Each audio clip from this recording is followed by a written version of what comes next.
دیکھیے اسلام میں بھی ایک چیز ہے اور آج کل انگریزی میں تو ایک لفظ بہت چلتا ہے اور وہ اس کو کہتے ہیں باڈی لینگویج. کبھی ایسا ہوتا ہے آدمی زبان سے کچھ اور کہہ رہا ہے مگر اس کی باڈی لینگویج کچھ اور بتا رہی. بہت آج کل یہ لفظ چلنے لگا. آج ہی میں آسٹریلیا کا اخبار دیکھ رہا تھا, لکھا تھا کہ ریکی پونٹنگ نے اپنے آپ کو فٹ قرار دے کے ٹیم میں شمولیت اختیار کی, مگر جس انداز سے 2 میچوں میں وہ آؤٹ ہوا مجھ کو تو پتہ ہی نہیں. یہ ریکی پونٹنگ کسی آدمی کا نام ہے کہ کسی گھوڑے کا نام ہے کہ کسی شراب کا نام ہے کہ کسی کباب کا نام ہے. الفاظ جو میں نے پڑھے وہ میں بتا رہا ہوں. یہ بھی نہیں پتا آدمی ہے تو کب زخمی ہوا تھا تو کب وہ صحیح ہوا. کہا جس طرح دونوں میچوں میں وہ آؤٹ ہوا تو اگرچہ اس نے زبان سے کہا میں فزیکلی فٹ ہوں لیکن اس کی باڈی لینگویج بتا رہی ہے کہ اس کی کوہنی کا زخم اب تک موجود. مجھے باقی تو کچھ سمجھ میں نہیں آیا, باڈی لینگویج کا لفظ سمجھ میں آیا کہ ہاں کبھی آدمی زبان سے کچھ کہتا اس کا انداز کچھ اور ہوتا. ہاں جہنم میں ڈالیں کھیل تماشے والے کھلاڑیوں کو. ہم آ جائیں شریعت پر. فقہ میں بہت سنجیدہ مسئلہ کہ آپ کسی کے گھر میں اس کی اجازت کے بغیر نماز نہیں پڑھ سکتے. اب آگے مجتہدین ایک جملہ لکھتے ہیں, وہ یہ ہے کہ ہاں لکھتے ہیں اگر کوئی زبان سے کہہ رہا ہے کہ میں تمہیں اجازت دے رہا ہوں لیکن آپ کو اس کے انداز سے لگ رہا یعنی باڈی لینگویج کہ یہ دل سے راضی نہیں ہے مجبوراً کیا بولے. ایک آدمی نے نماز کی بات کہی ہے تو کیسے منع کرے لیکن انداز سے لگ رہا ہے دل سے راضی نہیں تو آپ کے لیے وہاں نماز حرام چاہے وہ زبان سے کہہ رہا ہے بسم اللہ. اور اگر الٹا ہے کہ آپ نے کہا بھائی میں یہاں نماز پڑھ لوں, اس نے کہا نہیں میں اجازت نہیں دیتا. بے تکلف دوست بہت ہی ایسی باتیں کرتے ہیں لیکن آپ کو پتا ہے کہ دل سے راضی ہے اور خالی تنگ کر رہا ہے, ستا رہا ہے, مذاق کر رہا ہے, آپ نماز پڑھ سکتے ہیں. تو اب یہ مثال اس مسئلے کو واضح کر رہی ہے کہ ہمیشہ زبان کی بات نہیں مانی جاتی, باڈی لینگویج زیادہ ضروری ہے. ہم زبان سے کہتے ہیں مولا آ جائیے لیکن ہماری باڈی لینگویج اور انداز کہہ رہا مولا خبردار کبھی نہ آئیے گا, ہمارے سامنے تو نہیں آئیے گا, ہمارے پوتوں کے زمانے میں آئیے گا. اور میں اس کے لیے اکثر ایک مثال دیتا ہوں, مثال بالکل صحیح مگر مثال میں میرے ایک رشتہ دار کی توہین ہو جاتی ہے تو یہ تو میرے لیے بھی جائز نہیں, تو میں اس رشتہ دار کا رشتہ بدل دیتا ہوں. مثال سنیے بہت جلدی کیونکہ شاید لاہور میں نے کبھی پڑھا ہو, میں کب 93 سے لاہور آ رہا ہوں, کتنی مجلسیں کبھی ذہن میں مکس اپ ہو جاتی ہیں. وہ یہ ہے کہ اتنا تو آپ کے علم میں اب آ گیا ہوگا کہ میں شرن بھی کثیر السفر کی کیٹیگری میں آتا ہوں. میں اگر کہیں ایک دن کے لیے بھی جاؤں تو مجھے نماز پوری پڑھنا واجب. میں مسافر نہیں ہوں, سال میں اتنا سفر کرتا ہوں 8 مہینے 9 مہینے 10 مہینے 11 مہینے کہ شرن سفر کے اندر بھی مجھے کہا گیا اب تم مسافر نہیں رہے, روزہ بھی رکھو نماز بھی پڑھو. تو اس حوالے سے ایک بات, یہ دونوں جملے میرے بالکل, دونوں مثالیں بالکل ٹھیک ہیں. پہلی مثال میں تو مجھے کہنے میں بھی کوئی قباحت نہیں, جیسے آپ حضرات خواجگان ہیں, کراچی میں ایک ہوتے خوجی حضرات, میری زیادہ مجالس وہی لوگ سنتے ہیں, لاہور میں بھی زیادہ تر خواجگان برادری ہی مجھے سنتی ہے, اور کون مجھے سنتا, ایک آدھ کوئی اور ایسا بدقسمت ہوتا ہوگا نہیں. بہرحال تو خلاصہ یہ ہے کہ آئے میرے پاس ایک مومن, کہا مولانا میری بیٹی کی شادی ہے اور میں آپ کے پاس اس مشورہ لینے آیا ہوں. بیٹے کی شادی اور مشورہ, یا تو مطلب ہوتا ہے کہ استخارہ دیکھ دیجئے, میں اس لائن کا آدمی نہیں, یا تاریخیں بتا دیجئے, وہ بھی میری فیلڈ نہیں ہے. کیونکہ یہ بہت اہم مسئلہ ہے کہ تاریخ پوری نہیں ہونی چاہیے. لوگ بہت جنتریا اٹھاتے ہیں, اور پھر آج کل لاہور بھی بڑا شہر ہے, وہاں بھی یہ مسئلہ ہوگا. کراچی میں ایک مسئلہ یہ بھی کہ تاریخ اچھی نکل آئی لیکن اچھی تاریخ کو شادی کے ہال خالی نہیں ملتے. 6 مہینے 9 مہینے 2 سال اچھے ہال میں 4 سال کی بکنگ ہے ایڈوانس. ہم جاتے کہتے 4 سال کے بعد شادی کیجئے گا تو ہمارا ہال ملے گا. تو اب یہی ساری چیزیں لوگ ڈسکس کرنے آتے ہیں. میں نے کہا بتائیے کیا مسئلہ. کہنے لگے کہ میری بیٹی کو بہت اچھا ایک رشتہ آ گیا اور بس دل چاہتا ہے کہ شادی کروں اور اس رشتے کو ہاتھ سے جانے نہ دوں. میں نے کہا مبارک. کہا اس لیے ہوں کہ آپ اپنی ڈائری دیکھیے کہ پورے سال کون سی تاریخ ایسی ہے کہ جب آپ کراچی میں ہوں گے. میں نے کہا آپ جا کے ہال کا بکنگ رجسٹر دیکھیے یا جنتری دیکھیے. کہا نہیں. اتنے احسانات ہیں آپ کے میرے اوپر. یہ نہ کہیے گا کہ مولانا مثال کے نام سے اپنا پروپیگنڈا کر رہے, ان کے جملے نقل کر رہا ہوں. کہ اتنے احسانات آپ نے میری زندگی بدل دی, میرے گھر کی زندگی بدل دی. میری یہ بچی جو ہے شروع سے ہم نے اس کو آپ کے بتائے ہوئے اصولوں سے پالا, بڑی اچھی, اور یہ بہرحال چھوڑیے بات. خلاصہ یہ ہے کہ میرا دل نہیں مانتا کہ میری بیٹی رخصت ہو اور آپ وہاں نہ ہو. میں چاہتا ہوں کہ یہ آپ کی دعاؤں کے سائے تلے رخصت. مجھے نہ ہال دیکھنا ہے نہ تاریخیں دیکھنا. آپ کی ڈائری میں جس تاریخ کو آپ کراچی میں خالی ہوں شادی اسی دن رکھی جائے. میں نے کہا اور اگر نہ ملا ہال تو آپ گھر کے اندر چھوٹا سا نکاح کر کے ریسپشن وغیرہ بعد میں کر لیں. نکاح کے موقع پہ آپ کا وجود ضروری ہے. اس انداز سے بات کر رہے تھے کہ اگر میں اس دن مصروف بھی ہوتا تو ذرا ایڈجسٹمنٹ کر کے سفر کو مختصر کر کے تاریخ کو ڈیلے کر کے ان کے لیے ضرور وقت نکال دوں. اتنے خلوص, اتنی محبت, جبکہ میرا ان کا کوئی رشتہ نہیں. میں نے وہ جو کہا نا کہ وہ کھوجے تھے وہ اس لیے کہ ہم لوگ اردو بولنے والے, وہ گجراتی بولنے والے. وہ جو ایک لفظ پنجاب میں بہت پوچھا جاتا ہے, مولانا آپ کہاں کے؟ ہم نے کہا کراچی. پیچھے کہاں کے؟ تو ہم مڑ کے دیکھتے ہیں پیچھے. پیچھے تو وہ کہیں کہیں کا ہوگا. نہیں مولانا, پیچھے سے مطلب ہے آپ کے بزرگ کہاں سے آئے تھے. یہ اب پتا چلا کہ پیچھے کا یہ مطلب ہوتا. ہم تو کچھ اور سمجھتے تھے. تو ہم نے کہا کہ جی پیچھے ہم یو پی کے ہیں, اور جو خوجی حضرات ہمارے ہیں وہ پیچھے بمبئی یا گجرات کے. یو پی سے گجرات کتنا 4 گھنٹے کی تو فلائٹ ہے. تو کوئی رشتہ, کوئی تعلق, کوئی پس منظر نہیں, لیکن بالکل خیر اور اجنبی اتنی محبت کے ساتھ بات کر رہا ہے کہ میں نے واقعاً اس کے لیے تاریخ نکال لی. 6 مجلسیں پڑھنا تھی, وہاں 5 کی. جہاں آج سے مجلس شروع کرنا تھی معذرت کر کے اگلے دن سے شروع. دوسری جانب میری بہن, بڑی بہن, ان کی بیٹی جوان ہوئی, اس کی بھی شادی ہونا تھی, وہ بھی آئی میرے پاس. اور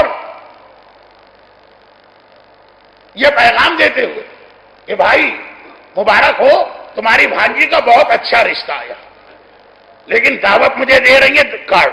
عجیب جملے کے ساتھ. اب ان بہن کا مسئلہ سمجھیے. وہ بہن کراچی کے عام ماحول کی.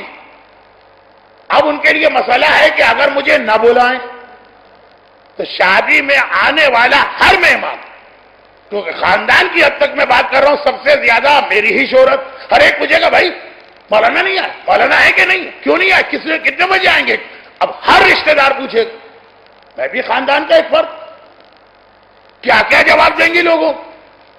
اور اگر بلا لیں تو بقول ان کے کہ شادی کا سارا مزہ ختم ہو جائے گا. یہ آئیں گے تو یہ یہاں بھی اپنی تبلیغ شروع کر دیں گے. سب سے پہلا کام کریں گے, ویڈیو ریکارڈ کرنے والے کو اٹھا کے باہر پھینکیں گے. شرعاً اجازت نہیں ہے کہ ویڈیو ریکارڈ کرنے والا عورتوں میں جائے. یہاں ہمارے یہاں ویڈیو ریکارڈر جو ہے وہ عورتوں کا سب سے بڑا محرم مانا جاتا ہے. اسے اجازت ہے کیمرہ لے کے عورتوں میں غصہ چلا جا رہا ہے, نہ کوئی روکتا ہے نہ کوئی ٹوکتا. وہ پہلی پابندی یہ لگائیں گے. ہمارے کراچی کی شادیاں مکس گیدرنگ, وہ آتے ہی کہیں گے کہ پردہ ڈالو. جب غیروں کے یہاں نکاح پڑھنے جاتے دروازے پہ مولانا رک جاتے ہیں کہ ہم قدم نہیں رکھیں گے. یہ کیا ماحول ہے کہ عورت مرد ساتھ بیٹھے, پہلے اس میں پارٹیشن لگا. اور یہ بالکل آخری وقت میں پتہ چلتا ہے صاحب خانہ کو. اب تو کوئی دوسرا مولانا بھی اویلیبل نہیں ہوتا, نکاح انہیں سے پڑھوانا مجبوراً 10 گالیاں دیتے ہوئے پارٹیشن لا کے لگاتا. تو یہ تو ان کی اپنی بھانجی کی شادی. پھر ہمارے یہاں شادی بیاہ میں گانے کے بغیر تو شادی ہوتی ہی نہیں. شروع میں حدیث قصہ پڑھی جاتی ہے 5 منٹ کی, لیکن 5 دن گانے چلتے. حدیث قصہ سے پہلے 2.5 دن, حدیث قصہ کے بعد 2.5 دن. ہم تو ذرا بزنس مین ہیں نا, اس کو بھی راضی رکھو اس کو بھی راضی رکھو. حدیث قصہ پڑھ کے پنجتن کو خوش کرو, گانے گا کے شیطان کو خوش کرو. دونوں ہی آ جائے, دونوں ہی سے کبھی کام پڑ سکتا. آخرت میں پنجتن کام آئیں گے, دنیا میں تو شیطان ہی کام آتا ہے نا. اس سے تعلقات بگاڑو نا اس سے. یہ آئیں گے مولانا تو آتے ہی ہنگامہ جوت دیں گے. خاندان والے میرے بارے میں کہتے ہیں کہ بھائی تم تو ایسے ہی شادی کرواتے ہو. لگتا ہی نہیں ہے کہ شادی ہے, لگ رہا ہے کہ کسی کے تیجے کے اندر سوئم کے اندر چنوں پہ قل پڑھنے کے لیے کہے میں ایسی پھیکی پھیکی شادی. ویڈیو نہ ہو, نہ محرم ساتھ میں نہ بیٹھیں, گانے نہ ہو, تو شادی کیا ہو. اب بہن بڑی پریشان. اگر ان کو بلایا تو ساری شادی کا مزہ ختم کر دیں گے, اور ان کو نہیں بلایا تو ہر آدمی پوچھے گا ضرور تمہارا چھوٹا بھائی اور خاندان میں مشہور وہ کہاں. اور پتا چلا کہ میں کراچی ہی میں ہوں اور اسی محلے میں رہ رہا ہوں، سامنے تو میرا گھر ہے ان کے، آتے جاتے لوگ دیکھیں گے اب یہ کیا کریں، وہ بے عزتی بھی نہیں چاہتی ہیں اور شادی کو خراب بھی نہیں کرنا چاہتی ہیں، تو وہ آ گئی میرے پاس کارڈ لے کر۔ میری بڑی بہن، بڑا تو بہرحال ایک سیزن، ایک تجربے کار آدمی ہوتا ہے نا، اولڈ از گولڈ، کہا کہ بھائی یہ دیکھو تمہاری بھانجی کی شادی، بڑا اچھا رشتہ ہے، تمہیں بھی مبارک ہو، بھانجی بیٹی کی طرح ہوتی ہے، اور یہ کھلا دن شادی، دل بہت چاہتا ہے تم آؤ، لیکن مجھے پتا ہے تم بہت مصروف ہو اور دینی کاموں میں مصروف ہو، تمہاری تبلیغ ماشاءاللہ۔ میں دل میں حیران کہ ہمیشہ میری تبلیغ پہ مجھے گالی دینے والی بہن آج یہ میری تبلیغ پہ تعریف کیوں کر رہی؟ بھائی کہیں پہ کوئی دعوت آئے، کوئی تمہیں بلائے، کوئی مجلس ہو، کوئی درس، میرا خیال نہ کرنا، میں برا نہیں مانوں گی، یہ میں سوچنا کہ بھانجی کی شادی چھوڑ کے کیسے جاؤں، چلے جانا، تم جہاں بھی ہوگے وہاں سے دعائیں بھیجنا، ہمیں تمہاری دعائیں چاہیے، آؤ نہ آؤ اس سے فرق نہیں پڑتا ہے، وہ بہت نیکی کا کام تم کر رہے ہو۔ دنیا کے کسی علاقے سے، صحرائے گوبی یا صحرائے افریقہ سے بھی کوئی بلائے تو منع مت کرنا، مجھے اتنی کوئی فکر نہیں ہے کہ اپنی خاطر تمہاری تبلیغ کے راستے میں رکاوٹ بنوں۔ 50 دفعہ تو انہوں نے کہا چلے جانا، چلے جانا، چلے جانا، کوئی بلائے چلے جانا، کہ اگر میں خالی بھی ہوتا تو ان کے گھر تو کم از کم نہیں آتا۔ کارڈ دے رہی، بعد میں اگر میں شکوہ کروں تو 50 خاندان والوں کے سامنے بیٹھ کے کہیں جھوٹ بول رہا میرا بھائی، میں نے کارڈ دیا، میں نے بلایا تھا، لیکن بلایا 3 دفعہ کا اور 300 دفعہ کا چلے جانا، چلے جانا، چلے جانا، کوئی بلائے کہیں بلا۔ کیا میں اتنا سمجھدار نہیں ہوں کہ یہ دعوت کس طرح کی دی جا رہی؟ وہ غیر ہے، اجنبی ہے، اس سے میرا کوئی تعلق نہیں، حتیٰ ہم دونوں کی زبان بھی مشترک نہیں ہے پاکستان میں رہنے کے باوجود، اس کی خاطر میں نے اپنے پروگرام بدلے اور اس کی شادی میں گیا، اتنے خلوص سے بلایا، اور یہ بہن ہے، سگی بھانجی ہے، اور اس انداز سے بلایا کہ میں اس دن خالی بھی بیٹھا تھا گھر میں، ان کے یہاں نہیں آیا۔ اچھا اصل جو رشتہ دار میرے تھے جن کا یہ واقعہ، ان کا میں نے رشتہ نہیں لیا کیونکہ ان کی توہین ہو، بہن کی مثال کیوں دی؟ کیونکہ میری کوئی سگی بہن ہی نہیں ہے، اس لیے اس حوالے سے ان کی توہین نہیں ہوگی، لیکن واقعہ سچا ہے، ایسے ہی بہن جیسے قریبی رشتہ دار کا۔ میں کم عقل آدمی، میں جاہل آدمی، جب میں سمجھ گیا کہ زبان سے بلاوا دینا مگر انداز یہ کہہ رہا ہے کہ تمہاری ضرورت نہیں ہے، تم آ کے گڑبڑ کرو گے، نہیں چاہیے تم، تو میں نے آنے کو تیار نہیں ہوا۔ امام معصوم تو عقل کل ہے، باب مدینۃ العلم ہے، امام معصوم خطیب ممبر سلونی، کیا وہ نہیں دیکھتے کہ یہ بزنس مین جو بلا رہا ہے آ جائیے، یہ نوجوان جو ڈسکو میں جا رہا ہے کہہ رہا ہے آ جائیے، یہ عورت جو بے حجاب گھوم رہی ہے آ جائیے، یہ زبان سے کہہ رہے ہیں آ جائیے، ان کا عمل یہ کہہ رہا ہے کہ مولا ابھی نہ آئیے، ابھی ہم تیار نہیں ہیں آپ کے لیے۔ کیا امام یہ بات محسوس نہیں کریں گے جو مجھ جیسا جاہل و کم عقل محسوس کر لیتا؟ یہی وجہ ہے کہ ہم اجل اللہ کہتے کہتے گلا سوکھ جاتا، آواز بیٹھ جاتی ہے، زبان گھس جاتی ہے، امام نہیں آتے، کیونکہ ہمارا انداز ہی وہ ہے جو میری بہن کا انداز ہے کہ 3 بار کہتے بھائی آ جانا، 500 مرتبہ کہتے نہیں آنا۔ مولا ہمارے دادا بھی آپ کو بلا رہے تھے، آپ نے ان کی بات سنی، نہیں آئے، ہمارے باپ نے بھی زندگی بھر آپ کو بلایا، آپ نہیں آئے، تو مولا آپ کا کیا بگڑے گا اگر ہمارے سامنے بھی نہ آئے؟ یہ ہماری مکس گیدرنگ ہم سے نہیں چھوٹ رہی، یہ بے حجابی ہم سے نہیں چھوٹ رہی، یہ گانے بجانے کا شوق ہم سے نہیں چھوٹ رہا، یہ نمازیں ہم سے نہیں پڑھی جا رہی ہیں، یہ بزنس پارٹنر کا حق ہم کو نہیں دیا جا رہا، یہ دکان پہ بیٹھ کے حرام و حلال کا خیال ہم سے نہیں رکھا جا رہا، اور وہ امام آئے گا کیوں؟ آئین طالب دم المقتول بے کربلا، اصل میں وہ کربلا کا انتقام لینے آئے گا، لیکن بکری نے بکری کو سینگ مارا تو اس کا بدلہ بھی بولے گا۔ تو ہم اگر ظالموں کی چھوٹی کیٹیگری میں آئیں تب بھی امام آ کے ہم سے بھی بدلا لیں گے۔ یہی وجہ ہے کہ چونکہ یہ آواز ہمارے دل سے نہیں نکل رہی، خالی زبان سے نکل رہی۔ بھائی میں جرنلائز نہیں کر رہا ہوں، اکثریت کی بات کر رہا ہوں۔ ہے کوئی ایسا جس نے اجل اللہ کہہ کے اپنے گھر سے میوزک نکال دی، جس نے الاجل کہہ کے اپنے گھر کی خواتین کو حجاب والا بنایا؟ اجل اللہ کو سمجھا ہو کہ اس کا مطلب کیا ہے؟ بلا رہا ہوں۔ برحمتك يا أرحم الراحمين وصلى الله على محمد وآله الطاهرين